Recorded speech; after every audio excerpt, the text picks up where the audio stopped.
Dalle notizie che ho appreso dalle agenzie di stampa, ho visto che ieri sera, durante la manifestazione tenutasi in Piazza della Borsa, dove erano presenti anche le bandiere di AVS e Movimento 5 Stelle, più volte è stato urlato lo slogan di Hamas, che esorta all'estinzione di Israele, ovvero Trieste lo sa da che parte stare, Palestina libera dal fiume al mare. Questo è lo slogan dei terroristi, ribadito anche oggi, purtroppo, durante la manifestazione organizzata dalla CGIL. Una vergogna assoluta, che scopre un velo. Il velo che copriva ormai un evidente appoggio all'organizzazione terroristica di Hamas, che mi auguro sia di una minoranza. Ma tutti gli altri che erano in piazza o al corteo sono stati zitti.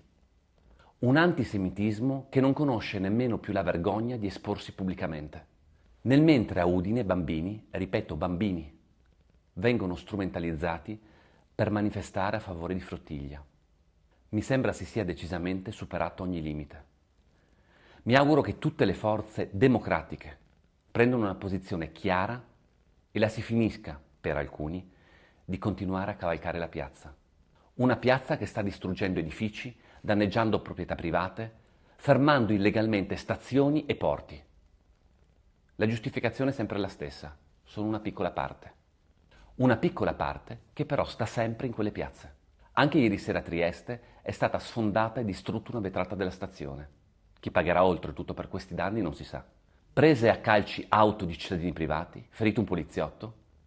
Adesso è arrivato l'ora di dire basta. Infine voglio esprimere tutta la mia vicinanza e solidarietà alla comunità ebraica, che torna ad essere vessata e perseguitata come negli anni più bui e drammatici della storia del Novecento.